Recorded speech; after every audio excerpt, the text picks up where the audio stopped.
So हामी हेर्छौं section number 41. Section number 41 मा मेन्टेन पेड अफ क्यापिटल भनेर भनेको छ. त्यसपछि investment limit 15% of paid of capital सम्म मात्र हुन्छ. Any firm, person or company or entity in any one bank. अनि त्यसपछि अनि त्यो जसले 15% पेड अफ क्यापिटल इन्भेस्ट गरेछ एज अब त्यसको अर्को ब्याङ्कमा चाहिँ less than 1% of paid of capital हुनुपर्छ भनेर भनेको छ. त्यसपछि special nature extend limit for special nature BFIs रे भनेको फरेन जोइन्ट इन्भेस्टमेन्टमा भएको र डी क्लास र इन्फ्रास्ट्रक्चर आइडिबी को चाहिँ एनआरबीले भनिन्छ भनेर भनेको छ. त्यसपछि यसमा 42 मा maintain capital fund as prescribe भनेर भनेको छ. अहिलेको बेसिस भइहाल्यो. त्यसपछि इफ फेल्स इन्फर्म गर्नु पर्यो विदिन 1 मन्थ, रिजन्स लेख्नु पर्यो र एडिक्वेट प्लान्स र प्रोग्राम्सको साथ. अनि रिसिप्टमा एनआरबीले इफ रिजनेबल लाग्यो प्लान्स भन्यो भने त्यही इम्प्लिमेन्ट गर भनेर डिरेक्सन दिन्छ. अनि त्यसपछि if doesn't consider plans and programs to be reasonable भने उसले अमेन्ड गरेर अल्टर गरेर अनि इम्प्लिमेन्ट गर्न लगाउँछ. त्यसपछि section number 43 risk bearing fund अथवा provision relating to possible losses भनेको यो युनिफाइड डिरेक्टिभ्स 2079 अनुसार प्रोभिजन फर लोन लसको कुरा हो. क्याटेगोरी पर्फर्मिङ लोन मा चाहिँ दुईटा पर्यो, गुड र वाच लिस्ट. गुड भनेको 1 मन्थ सम्म ओभरड्यू भएको क्लासिफिकेसनमा. अनि प्रोभिजन त्यसको लागि अहिले नयाँ अमेन्डमेन्ट 1% छ, 1% बनाउनुपर्छ भनेर छ. त्यसपछि वाच लिस्टको लागि 5% भइहाल्यो. अनि नन पर्फर्मिङको लागि चाहिँ सबस्ट्यान्डर्ड, डाउटफुल र ब्याड हुन्छ. वाच लिस्ट 3 महिनासम्म, सबस्ट्यान्डर्ड 6 मन्थ्स, डाउटफुल 12 मन्थ्स, ब्याड भनेको त मोर देन 12 मन्थ्स भएको. ब्याड भनेको 100% हानिहाल्नुपर्छ, डाउटफुलमा 50%, सबस्ट्यान्डर्डमा 25%. त्यसपछि कम्पेरेटिभ स्टडी बिट्विन 44 र 45. 44 भनेको जेनरल रिजर्भ फन्ड दुईचोटि सोधेको छ भने एक्सचेन्ज इक्वलाइजेसन फन्ड एकचोटि सोधेको छ. सो जेनरल रिजर्भ फन्डमा चाहिँ to be maintain by BFIs भइहाल्यो. अनि यसमा नि BFIs carrying out foreign exchange business हो. यसमा कसरी भन्दाखेरि make necessary accounts adjustment in PL account of revaluation profits अनि earned as a result of fluctuations in exchange rates of foreign currencies other than Indian currency है. अनि त्यसपछि allocation कति amount हाल्ने भनेर कुरा गर्दाखेरि at least 20% of need profit each fiscal year added until the paid of capital is doubled भनेर यहाँ जस्तै कि एक्जाम्पल लिएको छौँ हामीले. अनि त्यसपछि and at least 10% shall be deposited after their after भनेर भनेको छ. सो यहाँ हाम्रो पेड अफ क्यापिटल कति छ? 100 छ. प्रफिट 800 छ. जेनरल रिजर्भमा 160 भनेको 800 को 20%. त्यसपछि फेरि प्रफिट 200 भएको छ. फेरि 200 को यसरी यो हाल्दै गएपछि डबल यहाँ आएर डबल भयो. सो अब एटलिस्ट 10% इज इनफ भनिसकेपछि एक टाइममा आएपछि यो क्यापिटल डबल हुन्छ क्या. जस्तै कि जेनरल रिजर्भ 200 छ नि अनि पेड अफ क्यापिटल 100 छ नि, हो जेनरल रिजर्भ डबल भयो नि. अब यसपछि 10% हाल्दा हुन्छ भन्ने कुरा हो. त्यसपछि हाम्रो उयो एक्सचेन्ज इक्वलाइजेसन भन्नुमा चाहिँ एटलिस्ट 25% अफ प्रफिट है त्यति चाहिँ हाल्नु पर्यो. अनि provided that in case of revaluation profit or loss result from Indian currency भने चाहिँ प्रेस्क्राइब बाई एनआरबी. अनि अमाउन्ट क्रेडिटेड चाहिँ not to be invested, transferred or spend without approval है. यहाँ पनि त्यही हो. अदर देन यहाँ चाहिँ एउटा काम चाहिँ गर्नु मिल्छ. अदर देन के भन्दा adjustment of loss resulting from devaluation of foreign currencies. किनभने एक्सचेन्ज इक्वलाइजेसन फन्ड भनेको त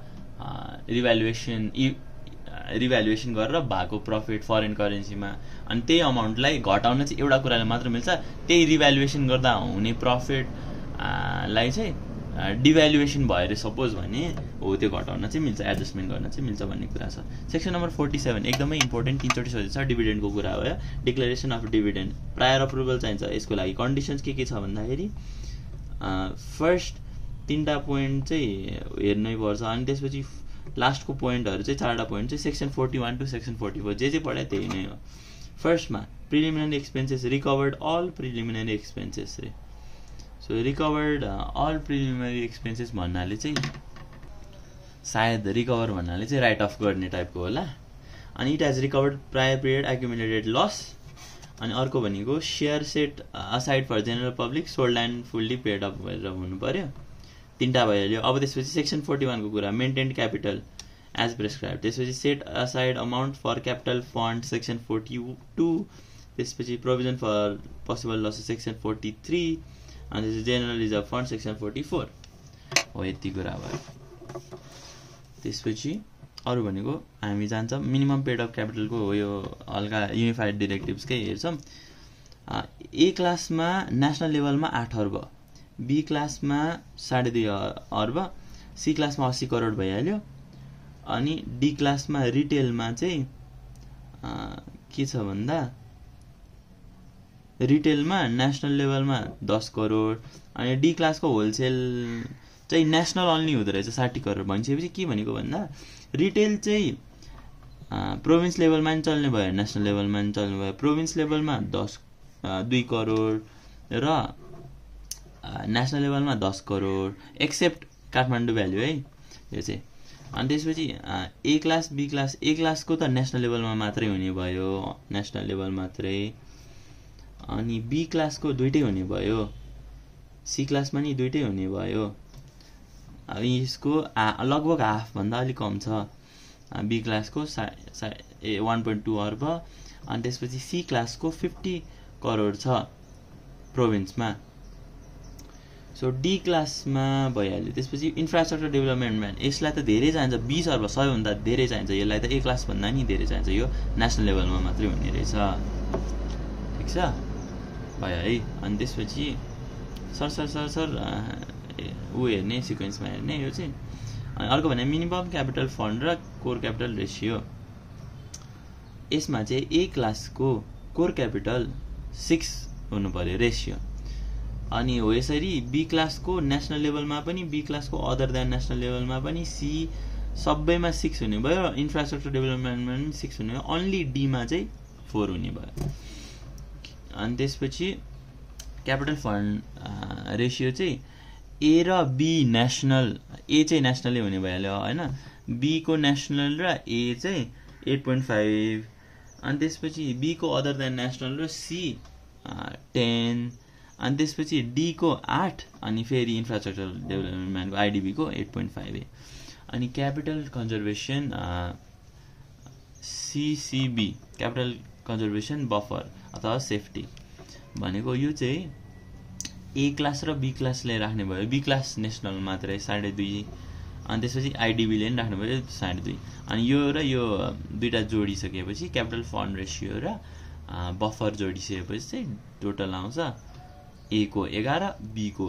नेशनल को 11 आईडीबी को 11 त्यति हो त्यसपछि सीआरआर र एसएलआर को कुरा कम्पल्सरी क्याश रिजर्भ र एसएलआर स्ट्याट्युटरी लिक्विडिटी रेशियो भइहाल्यो एनआरबी मा राख्ने रे क्याश रिजर्भ चाहिँ यो चाहिँ 4% 4% एबीसी लाई अनि डी लाई चाहिँ 2.5% र 0.5% भनेर भनेछ यो चाहिँ अहिले हामी नोटमा हेर्छौं के हो त्यसपछि इन्फ्रास्ट्रक्चर डेभलपमेन्टमा 1% भइहाल्यो अनि based on total deposit liability चाहिँ यसमा चाहिँ टोटल डिपोजिट लायबिलिटी भनेको चाहिँ के हुन्छ भन्दा amount deposit in call account current account fixed account saving deposit liability भनेको बैंकको लागि त हो यस्तो अकाउन्टहरु त लायबिलिटी हो नि त डिपोजिटरहरुको पैसाहरु त लायबिलिटी हो त्यही भएर हो त्यो चाहिँ हो त्यसको बेसिसमा चाहिँ एसएलआर चाहिँ कति हुनुपर्छ भन्दा क्युमुलेटिभ अफ सीआरआर हो ये जति मेन्टेन गरेको थियो एनआरबी मा हो त्यसकै क्युमुलेटिभ कति भन्दाखेरि 12% 10% 10% 4% र 12% रहेछ सो त्यो भयो डी लाई 4% छ भन्दा कम बी र सी लाई 10 ले चल्ने रहेछ ए र आईडीबी भनेको त एकदमै इम्पोर्टेन्ट भइहाल्यो 12 अनि D class institution dealing in retail transaction collecting deposit from general public as well लाई 2% अनि डबल एस्ट्रिक भनेको चाहिँ 0.5% चाहिँ कतिखेर भन्दाखेरि other D class licence institution हो भने चाहिँ 0.5% of total amount collected from members रे इन्टु डिफ्रेन्ट सेभिङ लाइक यो यसमा चाहिँ पब्लिक भनेछ, यसमा चाहिँ मेम्बर भनेछ। मलाई लाग्छ डी क्लास इन्स्टिट्युसन जसले चाहिँ पब्लिकबाट पैसा लिन्छ कलेक्टिङ डिपोजिट, उनीहरूले 2% मेन्टेन गर्नु पर्यो हाम्रो यो क्यास रिजर्भ एनआरबीमा। र इफ त्यसले चाहिँ त्यही इन्स्टिट्युसनले मेम्बर आफ्नै मेम्बरहरू आफ्नै कर्मचारीहरू जस्तो लाग्यो उनीहरूबाट सेभिङ पर्सनल अनि ग्रुप अनि यदि सेभिङहरूमा राख्छ भने चाहिँ 0.5% अझै थप्नु भयो। सो सेक्सन 46 भनेको liquid assets required to be maintain as prescribe भन्नुभयो। फङ्सन्स खासै नहेरौँ, खासै सोध्दैनौँ भनेर भनेको छ। अब यो डिपोजिट रिलेटेड, लोन रिलेटेड हुने भयो, युटिलाइजेसन रिलेटेड हुने भयो, अनि यताउता है यो हेर्नु होला। त्यसपछि ओके बाइब्याक हाम्रो एकदमै इम्पोर्टेन्ट थियो। अब त्यसरी नै एक्ट्स प्रोहिबिटेड पनि अलि इम्पोर्टेन्टै छ सेक्सन नम्बर 50 को कुरा है। सो सेक्सन नम्बर 50 मा के भन्छ भन्दा हाम्रो एक्टिभिटिज प्रोहिबिटेड रे purchasing immovable property other than own use, advancing or supplying credit against security of own shares, अनि नत्र टु डिरेक्टर अनि person having subscribe 1% or more shares, CEO, family member of such person, अथवा any firm, company, institution which are entitled to nominate भनेको entitled to nominate or appoint director or त्यही firm यो which has substantial interest or any financial interest, अथवा कुनै ग्यारेन्टीको अगेन्स्टमा promoter अथवा director अथवा सिइओले दिएको ग्यारेन्टीको अगेन्स्टमा हामीले चाहिँ क्रेडिटहरू चाहिँ दिनु भएन, लोनहरू दिनु भएन। अनि लास्ट भनेको चाहिँ in excess of single obligor limit, यो भनेको हाम्रो 15% थियो होइन र ए होइन क्या हो। Okay so single obligor limit र सिङ्गल पर्सन इन्भेस्टमेन्ट लिमिटमा चाहिँ कन्फ्युज नहुनु। इन्भेस्टमेन्ट लिमिट चाहिँ 15% अफ पेड अफ क्यापिटल हो, सिङ्गल अब्लाइजर लिमिट चाहिँ लोन दिने लिमिट हो है, कति भयो चाहिँ अब हेर्नै पर्छ। अनि इन्भेस्ट नगर्ने investment of shares securities of ABC क्लासको लाइसेन्स इन्स्टिट्युसनमा हाल्नु भएन, accept D class financial institution र आइडिबीमा चाहिँ मिल्यो, तर डीले डीमै मिलेन। अनि अमाउन्ट एक्सिडिङ लिमिट प्रेस्क्राइब हो त्यो नि त्यो अनुसार नि इन्भेस्ट गर्नु भएन। अनि मोनोपोली क्रिएट गर्नलाई म्युचुअली होइन अरू लाइसेन्स इन्स्टिट्युसनसँग मिलेर त्यस्तो गर्नलाई कन्ट्रोल प्र्याक्टिसेस गर्नु भएन। अनि अदर्स एज प्रेस्क्राइब। यो लोन क्रेडिटको कुरा छ नि हो, यो चाहिँ यिनीहरूको एक्सेप्सन छ। एक्सेप्सनमा के भन्छ भन्दाखेरि रेसिडेन्स फ्यासिलिटी अथवा टु इम्प्लोइज दिँदा अथवा to operate transactions banking or financial transactions होइन हो, यो चाहिँ सप्लाई यसको लागि चाहिँ क्रेडिट दिन पाइयो भनेर भनेको छ। त्यसरी to disburse credit against the collateral of bonds issued by government of Nepal अथवा एनआरबी, अथवा security of amount in deposit or fixed deposit. Fixed deposit छ भने त्यसको बापत पनि हामीले लोन दिन चाहिँ पायो है। त्यसपछि क्रेडिट दिन पायो कसलाई भन्दा प्रमोटरलाई, डिरेक्टरलाई, सिइओलाई, share holder holding more than 1% लाई दिन पायो। कतिखेर त भन्दाखेरि अगेन्स्ट त्यही अघिकै माथि कुरा फिक्स्ड डिपोजिट छ भने बन्ड्स issued by government of Nepal अथवा एनआरबी छ भने, यो चाहिँ जसलाई नि भन्यो सेकेन्ड पोइन्टले यसले चाहिँ प्रमोटर, डिरेक्टर, चिफ एक्जिक्युटिभ अथवा share holder holding more than 1% पनि पायो भनेर भनेको छ। ठिक छ। सो म एउटा कुरा के भन्छु भन्दा इन्डिपेन्डेन्टको कुरा छ भने 0.1% भन्दा बेसी हुन भएन सेयर्स हो होइन। अनि नर्मली 1% हुन्छ अरू ठाउँमा, अनि 2% को नि कुरा छ हो, त्यसमा चाहिँ कन्फ्युज नहुने र ध्यान दिने कहाँ कति पर्सेन्ट छ भनेर चाहिँ। सो त्यही हो। अनि हामी जान्छौँ सेक्सन नम्बर 51 मा subsidiary provision relating to subsidiary भन्ने चाहिँ इन्कर्पोरेट गर्नु पर्यो सब्सिडायरी, त्यसको लागि एप्रुभल चाहियो अनि प्रेस्क्राइब कन्डिसन्स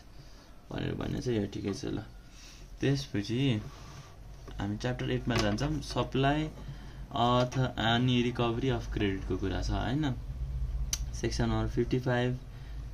57 एकदमै इम्पोर्टेन्ट छ। 55 is all about supply of credit, 56 is about utilisation, monitoring or utilisation of utilisation, अनि त्यसपछि 57 भनेको चाहिँ रिकभरी अफ क्रेडिट छ। ओके, रिकभरी अफ क्रेडिट चाहिँ वान टाइम सोधेको रहेछ। ओके, हामी पहिला यो हेरौँ। Supply of credit, disbursement of credit, supply credit as per directives अनि क्रेडिट पोलिसी, त्यसपछि लोन टु डिप्राइभ्ड सेक्टर, अनि त्यसपछि identity documents particular of borrower, guarantor or firm, director, person having ownership of company, family members, अब identity proof. यो चाहिँ सबै चाहियो loan दिँदा चाहिँ। डकुमेन्ट्स के चाहियो? पर्टिकुलर बरोवर, पर्टिकुलर अफ विवरण of borrower, guarantor or firm, director of institution if it is borrower रे। भनेपछि इन्स्टिट्युसन बरोवर हो भने चाहिँ उसको डिरेक्टर को हो यताउता होइन। Person having ownership of company in any form, कुनै कम्पनीले लिएको छ भने पर्सन, त्यहाँको पर्सन ह्याभिङ ओनरसिपको डिटेल्स लिनु पर्यो। अनि family member of all such त्यो भइहाल्यो। अनि आइडेन्टिटी प्रुफ, सिटिजनसिप अथवा एनआइडी भइहाल्यो। प्रपर्टी एज सेक्युरिटी के लिने भन्दा एडुकेट सेक्युरिटी चाहियो हामीलाई,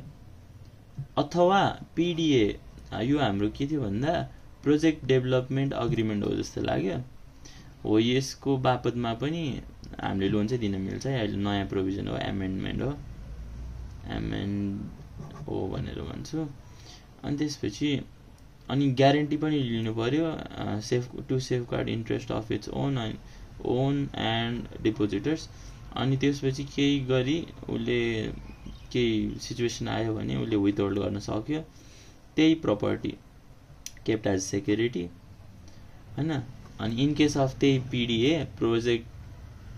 डेभलपमेन्ट अग्रिमेन्ट, त्यही प्रोजेक्टै लिइदिँदा भयो, टेक ओभर गरिदिँदा भयो। त्यसपछि लोन डिड, अनि त्यसपछि डिस्क्लोजरको कुरा छ। अल म्याटर्स टर्म्स, त्यसपछि टेन्योर अनि interest shall be accordance with loan deed, loan deed अनुसार हुनु पर्यो। त्यसपछि information disclose by bank to borrower, clear information दिनु पऱ्यो with respect to loan amount, interest यताउता। फेरि लोन लिने मान्छेलाई कुरा थाहा नहोला, अनि पछि गएर जन्ज्याउ होला होइन। त्यही भएर क्लियर इन्फर्मेसन डिस्क्लोज गरिदिनु पऱ्यो। अब मोनिटर गर्नु पऱ्यो, लोन दिएर मात्र भएन, मोनिटर गरेर कसरी चलाइरहेछ, पर्पजको लागि चलाएको कि छैन हेर्नुपर्छ। Carry out regular monitoring, preparing a monitoring schedule होइन।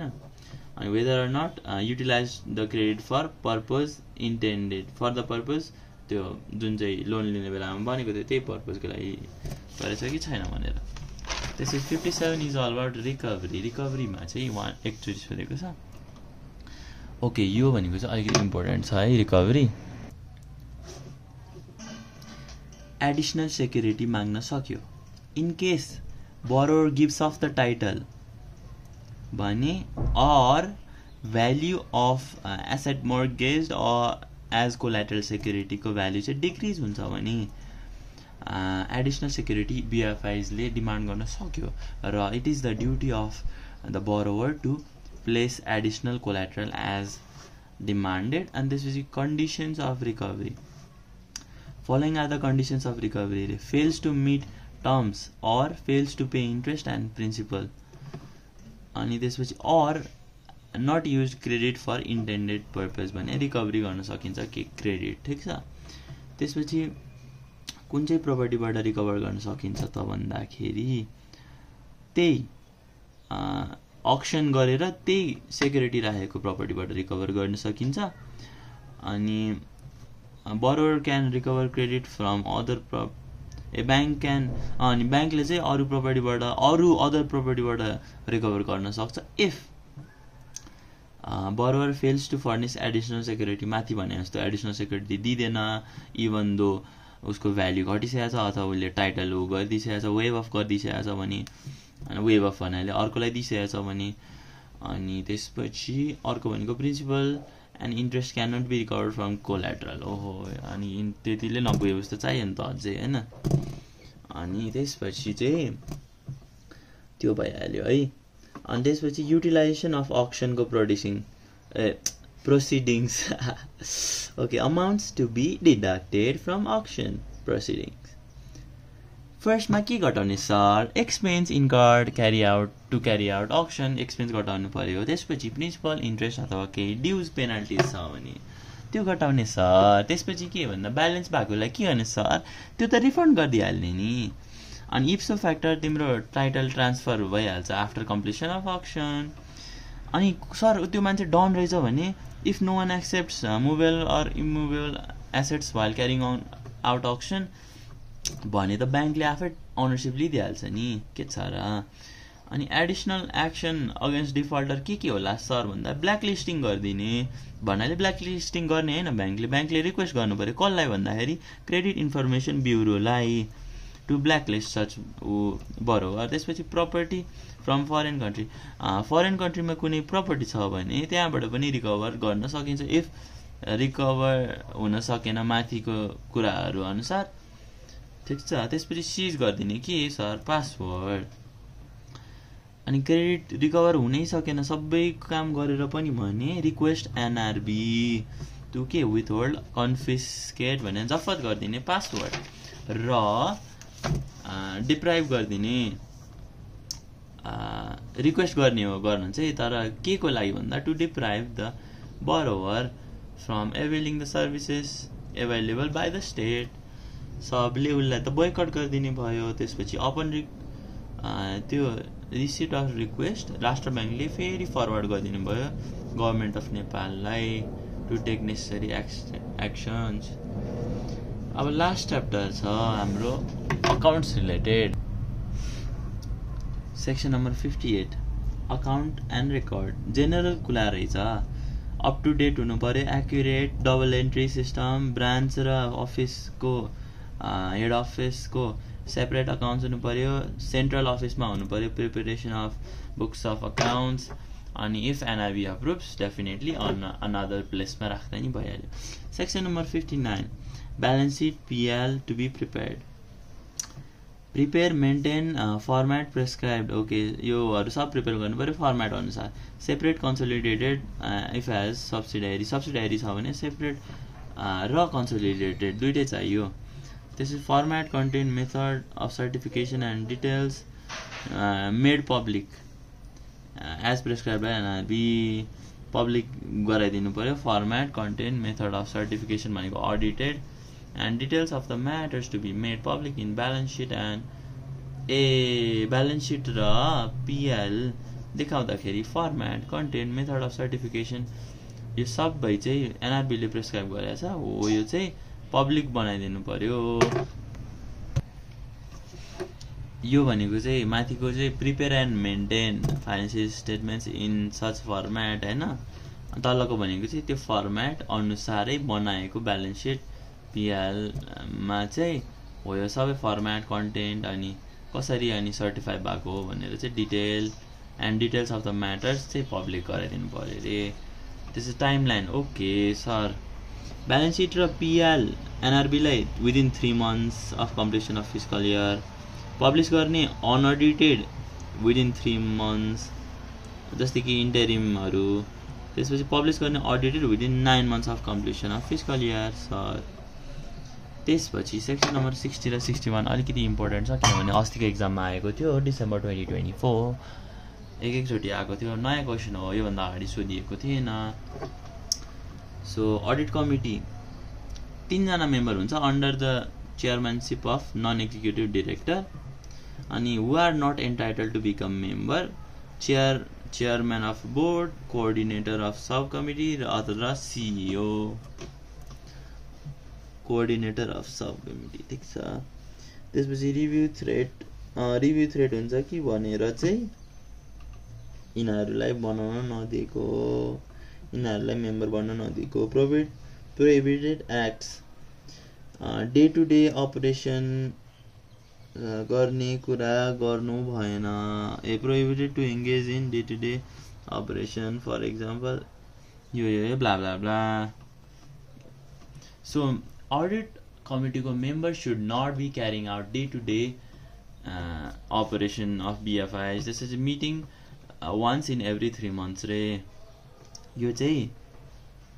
इन्टर्नल अडिटको कुरा हो है यो चाहिँ इन्टर्नल अडिट कमिटी भन्छ नर्मली इन्टर्नल अडिटर नै मेम्बर हुन्छ भनेर भनेको छ ओके त्यसपछि सेक्सन नम्बर 61 मा चाहिँ काम के हो त भन्दा accounts IRR monitoring suggestions accounts inspect regulate supervise review account budget internal audit function यो अनि आईसीएस त्यसपछि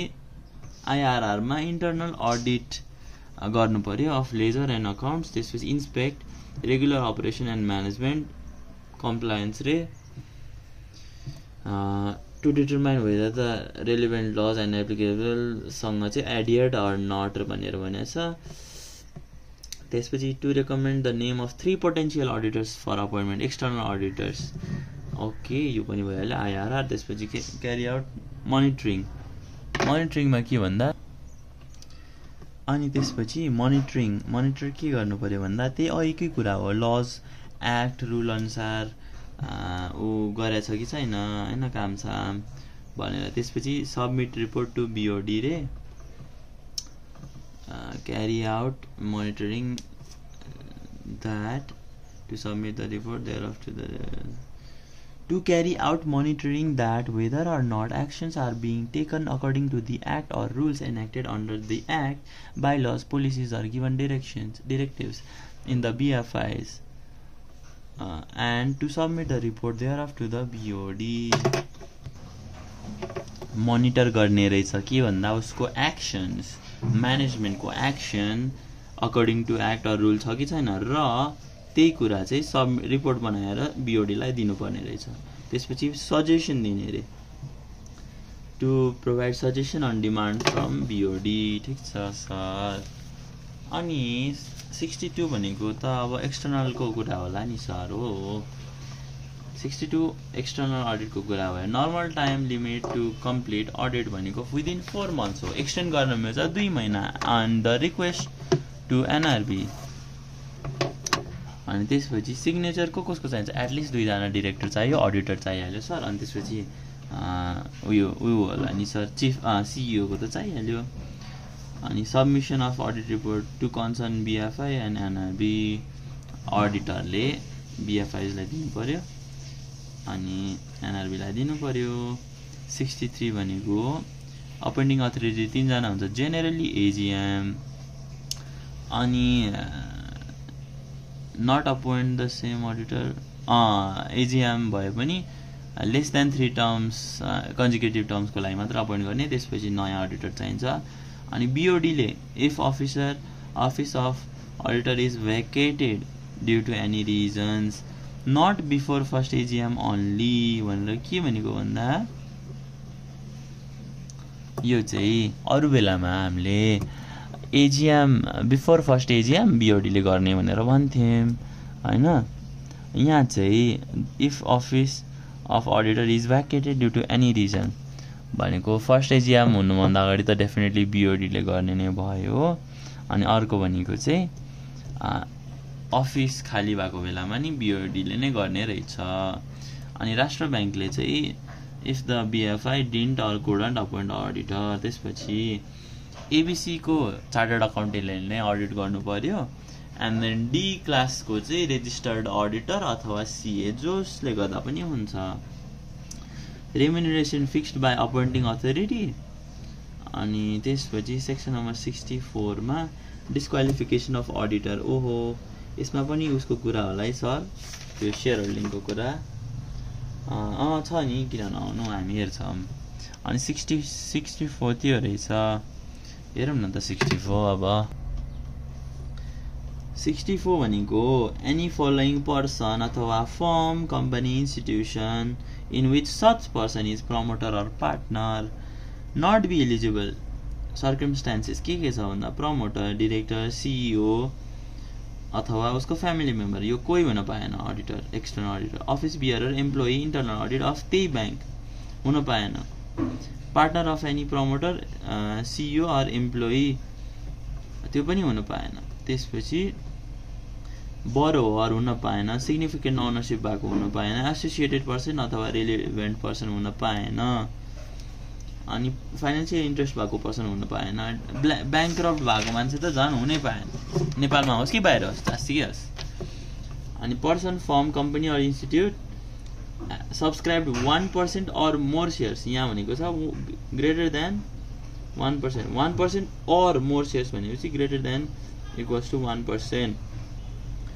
अफ ब्याङ्क्स एन्ड फाइनेन्सियल, त्यही ब्याङ्क्स एन्ड फाइनेन्सियल इन्स्टिट्युसनको। त्यसपछि कन्भिक्टेड फर क्रिमिनल अफेन्स अनि 5 years नट एल्याप्स्ड, अनि डिस्क्वालिफाइड अन्डर प्रिभेलिङ लज भइहाल्यो। अनि अपोइन्टमेन्ट डिस्क्वालिफाइड डिम टु, ऊ यदि अपोइन्टमेन्ट भएको छ तर ऊ डिस्क्वालिफाइड थियो भने ऊ त्यो इप्सो फ्याक्टो भोइड, पहिल्यै भोइड ऊ हुने भयो। 65 मा के छ, details to be furnished, duty of BFIs to, ए सर याद आयो। अब अडिटरले जे माग्छ त्यो त दिनु पर्यो। All account record, book, ledger and other statement as demanded by auditor while carrying out the audit should be given by officer responsible for providing details. र त्यो भनेको एक्युरेट हुनु पर्यो र आन्सर गर्नु पर्यो क्वेरीलाई। Okay sir, okay. अर्को कुरा पनि इम्पोर्टेन्ट छ है सर, सेक्सन नम्बर 66 इम्पोर्टेन्ट छ, तर यसको मेन भनेको पावरवाला फङ्सन एन्ड ड्युटिज अलि छुट्टै छ, पावर अलि छुट्टै छ। यसमा चाहिँ फङ्सन एन्ड ड्युटिजमा अडिटिङ गर्ने, अडिट रिपोर्ट बनाउने, सबमिट गर्ने बिओडीलाई, इरेगुलेटरी छ भने इन्फर्म गरिदिने बिओडीलाई। त्यसपछि inform Rastra bank situation violation गरेछ ब्याङ्क्स बिएफआइजले, त्यो टर्म्स एन्ड कन्डिसन्स अफ लाइसेन्समा भायोलेट। अनि त्यसपछि adverse effect on regular activities of BFIs cause गर्छ भने, अनि अडिटरलाई प्रिभेन्ट गरिरहेछ to submit the audit report, अनि अथवा फल्स अडिट रिपोर्ट बनाइदेऊ न अडिटर, तिमी त चिनेको मान्छे भनेर भन्यो भने चाहिँ सिधै राष्ट्र ब्याङ्कलाई भनिदिने हो, हामी केही पनि नगर्ने हो, जे गर्छ राष्ट्र ब्याङ्कले गर्छ। पावर के होला त सर? ओहो अडिटर हामी त्यसै बन्न ला हो र भनेको, हामीलाई त पावर चाहिएको छ। कस्तो पावर चाहिएको छ? इन्सपेक्ट गर्ने पावर चाहिएको छ, इन्क्वायर गर्ने पावर छ, क्वेसनहरू सोध्नु पर्यो ड्याङ्की ड्याङ्क डिरेक्टरलाई, अफिस बियररलाई, अथवा हुन्छ त जुन चाहिँ हामीले अडिट गरिरहेको उसमा जे सोध्यो त्यसकै आन्सर दिनु पर्यो। त्यसपछि इन्सपेक्ट गर्नु पर्यो सब डकुमेन्ट्स, लेजर,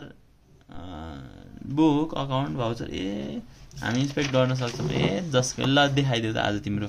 डकुमेन्ट्स, तिम्रो भाउचर देखाइदियो, तिम्रो डकुमेन्ट्स देखाइदियो, अकाउन्ट देखाइदियो, लेजर बुक देखाइदियो भनेर उनीहरूले देखाउनै पर्छ। अनि पार्ट बीमा matters to be content in auditors report. ओहो के चाहिन्छ त? 9वटा पोइन्ट छ रहेछ सर। रिप्लाइज, अडिटर स्पेसिफाई, हामीले अडिट रिपोर्टमा के स्पेसिफाई गर्नु पऱ्यो भन्दा, reply to queries as demanded where provided or not भनेर हामीले इन्क्वायर गरेको कुरामा उनीहरूले के रिप्लाई दिएको थियो भनेर त्यो लेख्नु पर्यो। त्यसपछि फर्मेट, ब्यालेन्स सिट, यो balance sheet off balance sheet transaction profit and loss prepared in such format accordance prescribed actually matched with the accounts or not. भनिसकेपछि फर्मेट अनुसार बनाएको छ कि छैन balance sheet, off balance sheet, ट्रान्जेक्सनहरू, अनि त्यसपछि पिएलको कुराहरू, र साँच्चीकैमा अकाउन्ट रेकर्डसँग म्याच हुन्छ कि हुँदैन त, त्यसै बढाइदिएछ कि होइन, विन्डो ड्रेसिङ गर्न हेर्नु पर्यो। अनि एक्युरेट छ कि छैन, एक्युरेटली मेन्टेन गराएको छ कि छैन। अनि त्यसपछि committed any contrary to prevailing law, irregularity अथवा loss or damage to BFIs, any office बियररले कुनै act contrary to prevailing law गरेछ कि छैन, अनि इरेगुलारिटी गरेछ कि छैन, अनि loss or damage to BFI गरेछ कि छैन, अनि credit written offs are as per write off bylaws or not. त्यसपछि ट्रान्जेक्सन्स क्यारिड आउट सेटिस्फ्याक्ट्री म्यानरमा छ कि छैन अरे। अनि matters to be inform to share holders, त्यो पनि लेख्नु पर्यो। अनि त्यसपछि matters prescribe by prevailing lodge, अनि प्रेस्क्राइब बाई राष्ट्र ब्याङ्क, त्यो पनि लेख्नु पर्यो अनि अदर सजेसन दिनु पर्यो इफ अर्डर डिम्स नेसेसरी 67 भनेको action against auditor recommendation NRB has the power to recommend to take action for prohibiting to conduct audit from 1 to 3 years due to non-performing duties. यो चाहिँ NRB ले recommend गर्ने भयो त्यसपछि recommend गरेपछि आइक्यान ले action लिने भयो ठीक छ सक्यो हाम्रो उयो पनि अब हेर त यहाँ के छ भन्दा प्राइमरी एउटा क्यापिटल एडिक्वेसी रेशियो नर्मली सोधिरा हुन्छ त्यही भएर हेर त प्राइमरी क्यापिटल एडिक्वेसी रेशियो र टोटल क्यापिटल एडिक्वेसी रेशियो हुन्छ प्राइमरी क्यापिटल एडिक्वेसी रेशियोमा टायर 1 हुन्छ भनेर तिमीलाई थाहा छ टोटलमा त दुईटै होला नि सर हो ठीक हो तर तल के हुन्छ भन्दा टोटल रिस्क वेटेड एक्सपोजर हुन्छ भने यता चाहिँ उता टोटलमा चाहिँ एसेटको कुरा हुन्छ अनि यो टोटल रिस्क वेटेड एक्सपोजर भनेको credit risk market risk operational रिस्कको सम अब हामी यो फाइनल कुरा हेर्छौँ यो भनेको मोस्ट रिपिटेड वान्सहरू यिनीहरूलाई सरर हेरेर अनि सकाउँछौँ ठिक छ सर ठिक छ अब के गर्ने त भन्दा फर्स्टमा matters included in audit report अघि भर्खर त हेरेको सर पावर्स अफ अडिट अघि भर्खर त हेरेको सर इन्सपेक्ट एन्ड इन्क्वायर हुन्छ सर 65 सँग कनेक्ट गर्ने भनेर भनेको छ details to be furnished duty हो उसको अफिस बियरहरूको उसको रेस्पोन्सिबिलिटी हो ड्युटी सबै उसले जे अडिटरले माग्छ सबै आन्सर गर्नु पर्यो जे अडिटरले माग्छ सबै दिनु पर्यो हैन सो जे अडिटरले सोध्छ सबै आन्सर गर्नु पर्यो त्यसै 66 को 2 को कुरा थियो इन्सपेक्ट एन्ड इन्क्वायर अनि 65 को कुरा थियो details to be furnished 66 3 subsection 3 को कुरा छ 9वटा कुरा के भन्दा रिप्लाई कस्तो दियो फर्म्याट अनुसार बनाएको छ कि छैन एक्युरेट छ कि छैन कन्ट्रारी केही गरेको छ कि छैन credit return of according to bylaw छ कि छैन ट्रान्ज्याक्सन सेटिस्फ्याक्टोरी वेमा क्यारी गरेको छ कि छैन अनि त्यसपछि सजेसन्सहरू केही छ भने दिने अनि matters to be inform to shareholders यो पनि लेख्ने अनि यो प्रेस्क्राइब भनेको अदर्स एज प्रेस्क्राइब्ड त्यसपछि सर हामी के हेर्छौँ त भन्दा लोन अगेन्स्ट ओन सेयर यो त एक्स प्रोहिबिटेडको कुरा होला नि सर सेक्सन नम्बर 50 इमुभेबल प्रोपर्टीको कुरा अनि क्रेडिट अन ओन सेयर दिनु भएन क्रेडिट टु डिरेक्टर सिइओ दिनु भएन credit in excess of single obligor limit दिनु भएन against guarantee by promoter director दिनु भएन अनि इन्भेस्टमेन्ट इन एबिसी गर्नु भएन इन्भेस्टमेन्ट एक्सिडिङ लिमिट गर्नु भएन मोनोपोली क्रिएट गर्नु भएन क्रेडिट चाहिँ क्रेडिट दिनेको एक्सेप्सनहरूको चाहिँ के छ भन्दा रेसिडेन्स फ्यासिलिटी टु इम्प्लोइज पाइयो बन्ड अथवा फिक्स्ड डिपोजिटको बापतमा क्रेडिट दिन पाइयो बन्ड चाहिँ गभर्मेन्ट बन्ड अथवा एनआरबी को बन्ड हुनु पर्यो अनि यो चाहिँ जसलाई पनि दिन पायो र promoter director share holder holding greater than 1% पनि पायो सर ठीक छ नानी बाबु हो ठीक छ सर अनि यहाँ चाहिँ इक्वल्स टु रहेन छ जस्तो लाग्यो यस्तो किन हो सर किनभने यस्तो हो के छोडिदेऊ मैले डिफल्ट पाएँ सो त्यही छ न मोर देन 1% त्यही हो सो अनि त्यसपछि अर्को भनेको सर बाइब्याकको कुरा छ एकदमै इम्पोर्टेन्ट कम्पेरिजन चार्ट हेर्नु पर्यो